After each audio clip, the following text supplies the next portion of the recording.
이상기후로 곡물 생산량이 감소하고 코로나19 영향으로 28개국이 수출 제한 조치를 시행하면서 전 세계는 지금 식량 안보를 둘러싼 총성 없는 전쟁을 벌이고 있습니다.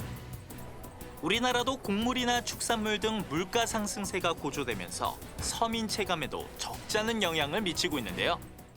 현재의 식량 위기를 극복하고 지속 가능한 농어촌을 만들기 위해 어떤 노력이 이루어지고 있을까요? 김춘진 한국농수산식품유통공사장과 함께 자세한 이야기 나눠봅니다. 지난해 긴 장마에 냉해까지 겹치면서 우리 먹거리 물가가 크게 올랐습니다. 쇠고기, 돼지고기, 닭고기는 물론이고 계란에 심지어 소금값까지 크게 올랐다는 뉴스를 며칠 전에 봤습니다. 그만큼 우리 소비자들 장보기도 만만찮은 상황이란 소린데요. 네. 서민 밥상 물가를 잡고 또 안정적인 농어촌 환경을 만들기 위해서 지금 어떤 노력이 이루어지고 있는지 알아보도록 하겠습니다.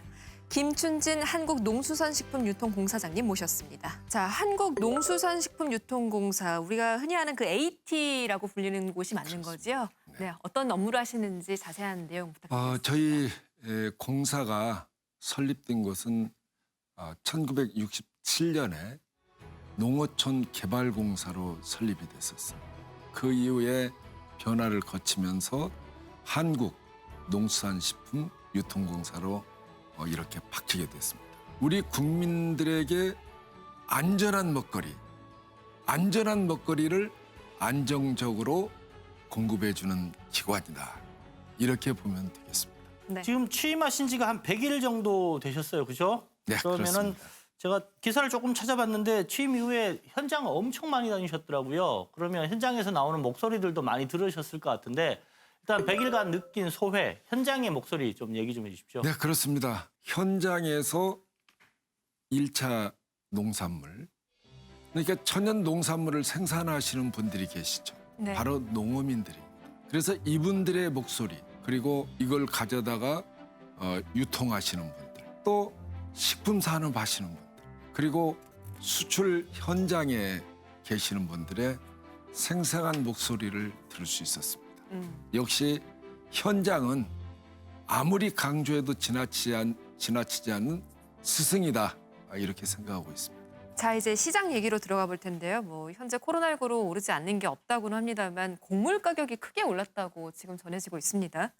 곡물 가격이 오르면 사실 우리 식탁에 오르는 것들이 무조건 다 도미노처럼 이렇게 오르게 되어 있는 거잖아요. 그렇죠. 현재 시장 상황이 정확히 어떤지 먼저 궁금합니다. 곡물 가격을 보면은 이제 국제적인 곡물 가격이 작년 5월보다 금년 5월에 39.6%가 올랐어요.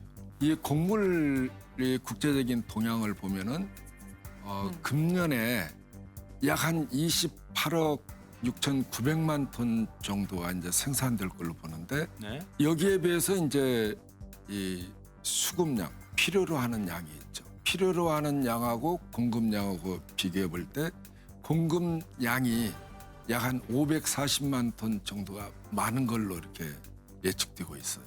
그런데 잘 아시다시피 이 코로나로 인해서 이 국경 봉쇄가 이루어졌죠. 네네. 그리고 이 수출을 갖다가 금지시키는 국가들도 생겼고, 또 이제 여기에 따라서 기후 변화가 일어난다면은 역시 공급의 차질이 오겠죠. 네네. 그렇게 되면은 수급과 공급의 균형이 깨지게 되겠죠. 대표적인 게 중국입니다. 잘 살게 되니까 고기를 먹게 됐죠. 네. 그래서 소고기 1kg을 생산하는데 곡물이 약 16kg이 들어가요. 돼지고기는 한 7 내지 8kg이 들어가죠. 그래서 여기에 대한 식량 안보 차원에서 우리가 대비책이 필요하다. 그러니까 단도직입적으로 그러면 네. 우리나라의 이른바 곡물 자금력 예. 어느 정도 수준입니까? 이제 우리나라는 약 21%의 곡물 자금. 그래서 5분의 4를 네. 우리가 수입해서 먹는 국가죠. 우리가 국경이 봉쇄된다면은 마음대로 사서 먹기도 힘든 그런 경우에도 처해질 수 있다, 이렇게 봅니다. 근데 요즘 보면 지금 계란 없다고 그러지 않습니까? 그러면 이 계란은 이제 우리가 어디서부터 사오는 건지 언제까지 우리가 또 사다 먹어야 되는 건지 그 얘기 조금만 해주시죠. AI로 인해서 닭이 많이 산란계가 네네. 산출이 됐어요. 한 13.4% 정도 이제 공급과 이 수급 필요한 양하고 이렇게 차이가 나는 거죠. 이제 지금 뭐 7천 원대까지 올라갔지 않습니까? 안 떨어지더라고요. 네, 그래서, 지금 장바구니 넣기가 굉장히. 저희 이 공사에서는 결함을 총 한 2억 1,600만 개 정도 이렇게 이제 수입을 해서 판매할 예정입니다. 요즘 알겠습니다. 주부들이 또 궁금한 것도 그거거든요. 사실 같은 기간에 계란값이고 대파값도 사실 상승 곡선이 굉장히 컸는데 지금 이 시기에는 대파값이 굉장히 좀 안정화된 느낌이 들거든요. 어제만 해도 한 단에 한 2,000원까지 제가 봤는데 이렇게 차이가 나는 이유가 뭘까요, 지금? 수급과 균형의 이 밸런스가 조금만 깨져도 작년 같은 이 경우에 보면은 우리가 이제 무나 배추 파동이 일어났지 않습니까? 심한 경우는 이제 2배까지 이렇게 네. 가격이 상승했어요.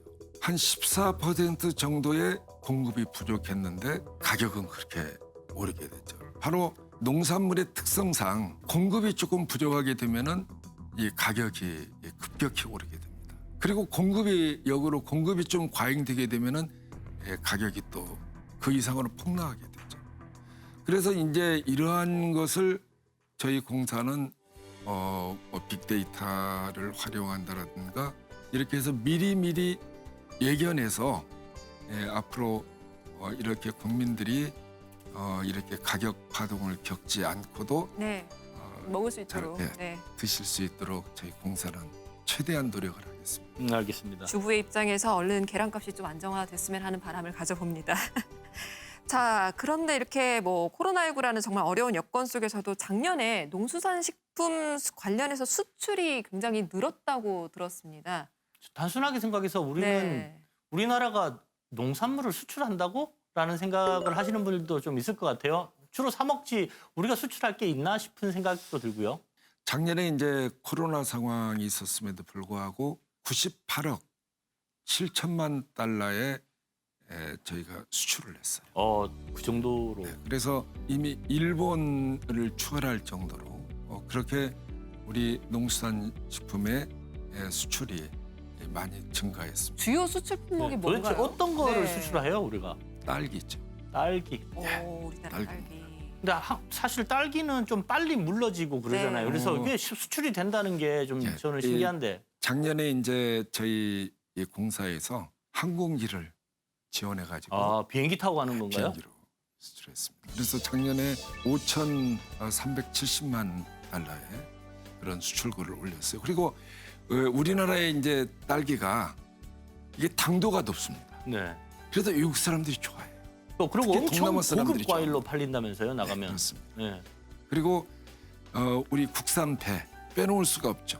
배 맛있죠. 우리나라 한국 배 맛을 배, 못 따라가요. 예. 외국 아주- 배는 배 같지가 아주 않아요. 달고 좋습니다. 그래서 작년에 약 한 7천만 달러 이상의 수출고를 올렸고 그리고 이제 포도 중에 이제 샤인 머스켓이라고 그래서 네네네. 굉장히 당도가 높고 그거 너무 비싸요, 근데. 사 먹고 싶은데 한 송이가 거의 한 15,000원, 2만 원 돈을 하더라고요. 네, 지금 수출 효자 종목으로 이제 급성장하고 있습니다. 중국이나 동남아 시장에서 아주 비싼 값에 팔립니다. 수산물도 수출이 뭐 생각해보면 기본적으로 우리나라 김은 워낙 유명하기 때문에 잘 나갈 것 같아요. 그동안 조금 소외됐던 수산물 중에 우리가 수출할 수 있는 게 또 뭐가 있을까요? 지금 이제 전복 전복. 그렇죠. 그리고 바지락이라든지 뭐 이런 것도 잘 나간다고 그래요. 바지락도 잘 나가고요. 그래서 저희가 이제 이 수산물을 어떻게 하면은 이 대한민국의 효자 수출 종목으로 만들 것인가. 그동안에 수산물의 수출이 한 10년 동안 이게 추이를 보면은 거의 제자리를 걸음하고 있어요. 그러나 네. 농식품은 이 급격히 증가가 됐죠. 최근에 온라인 채널하고 라이브 커머스 하신다고 얘기를 들었어요. 네. 그거 잘 되고 있는지, 어느 정도 성과가 있는지 얘기 좀 해주시죠. 역시 작년의 경우에는 이제 대한민국에서 한 4천억 원 정도 이렇게 판매가 이루어졌고 금년에는 한 2조 5천억 정도 예측하고 있고 2조 5천억이요? 한 2023년에는 한 10조 가까이 이렇게 와. 성장할 걸로 이렇게 보고 있어요. 그래서 이 스튜디오를 만들고 네. 그다음에 직접 이제 라이브 커머스로 판매도 하고 이렇게 지금 공사가 적극적으로 온라인 판매를 촉진하고 있습니다. 요즘 빅데이터 얘기 많이 나오지 않습니까? 이게 농식품 쪽에서도 빅데이터 관련된 연계 사업들 준비하시는 게 있다고 그러는데 네, 그렇죠. 그거 소개 좀 해주시죠. 우리 역시 이제 농식품에 대해서 통합 플랫폼을 구축하는 것이 아주 소중하다.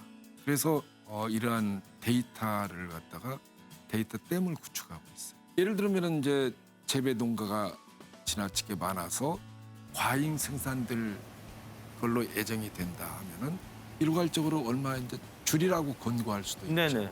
그게 서로가 다 같이 사는 네, 길이니까. 그다음에 이제 출하 시기를 조정할 수도 있죠.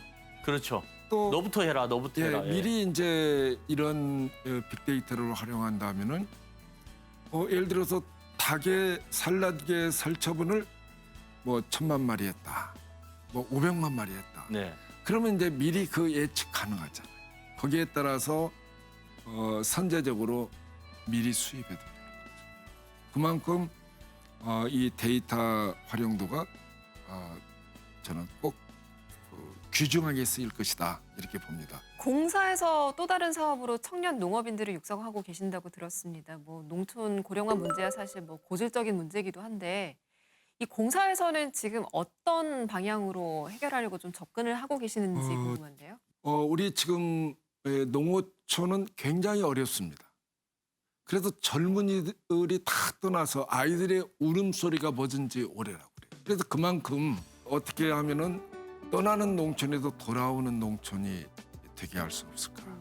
그렇게 하려면 결국에 아무리 환경이 좋고 살기 좋아도 소득이 없으면 살 수가 없어요. 네. 그래서 저희 공사에서 시범 사업으로 지금 추진하려고 하는 사업이 생산은 마을 공동체.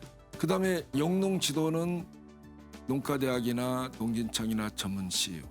그리고 유통 판매가 아주 중요하죠. 유통 판매는 저희 공사가 책임지는 이러한 모델인데 그 이익금은 일정 부분은 마을 주민 전체가 공동으로 갖고 네. 청년 영농인이 거기에서 상주하면서 일을 했다 하면 월급 개념으로 그만큼 인센티브를 더 줘야 되겠죠. 그리고 이제 어르신들이 와서 거기에 일을 했다. 예를 들면 딸기 순을 따고 또 딸기를 땄다 하면 그만큼 거기에 따르는 더 많은 배당금을 주는 거죠.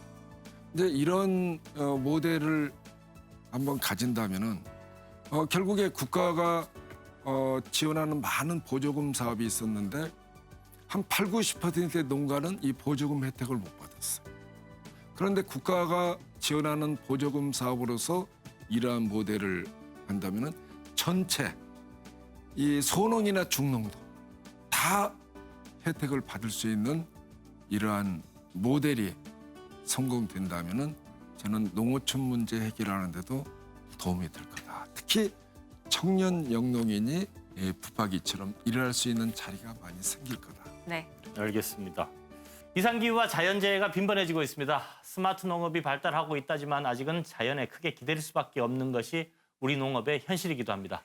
모두가 힘든 이 시기에 올여름철도 폭염과 장마, 태풍에 잘 대비해서 우리 농어촌도 또 국민 밥상도 잘 지킬 수 있었으면 좋겠습니다.